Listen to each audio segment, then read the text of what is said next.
Well, the CRPF had gone for duty at one particular crossing in that district, and when we reached the spot, the militants had already taken position inside the masjid and started firing at the CRPF party from inside the masjid.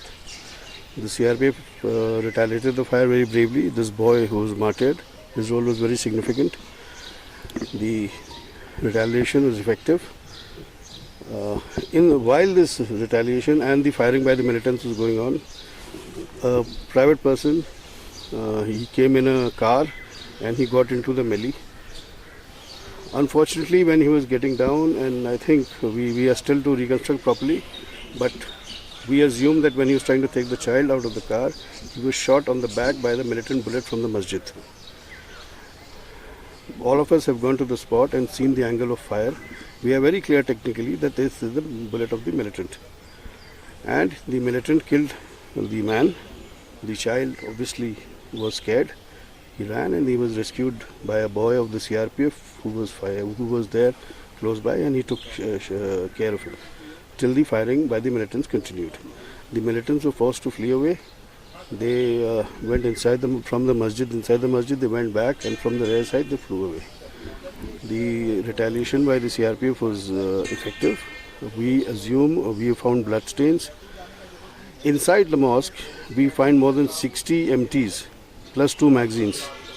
So this shows that the militants had taken position well in time, and they were waiting in the masjid for the CRPF party to arrive. I find this use of the mosque for such activities highly reprehensible. I think so far, we from all the forces, we have the highest respect for all religions. We do not ever enter into a religious place knowing the sentiments of the citizens of the place. However, this use, and it's a repeated use, not for the first time they've done it. I think I would appeal to the masjid committees of this valley, as well as to the citizens, that at least we should secure our religious places, not allow them to be hijacked by militancy. What about the civilians? A number of questions have been raised since yesterday, that how did the old age person have been killed on spot? See, it was a very unfortunate incident, because he managed to, the firing by the militants started, and obviously that road is a busy road, and he got caught in the firing by the militants, and he was killed by the bullet of the militants.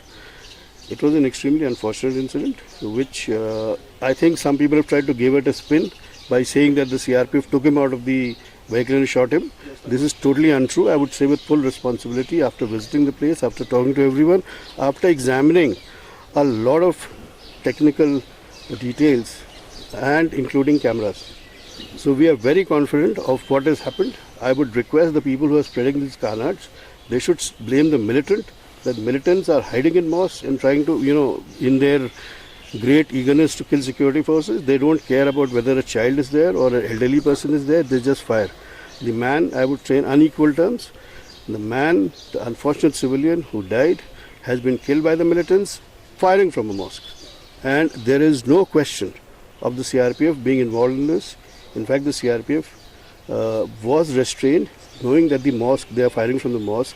So even the firing by the CRPF was restrained so that we do not cause any damage to the mosque. This is one last question. JK Police, and other security agents are working with each other for the safety of the people. As you know, the day after tomorrow, the Yatra will be also started. So what's the arrangements? Because this year, due to the COVID, I know that it's not the huge kind of a Yatra, but as per the process, from 5th July, something activities are going on.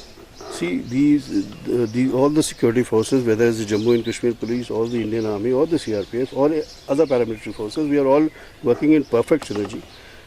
And I'm sure if we are still, waiting for details about the Yatra, as and when the details come, we are all prepared. We'll be making all due arrangements, and we'll make sure that whatever form of Yatra is held would be done peacefully.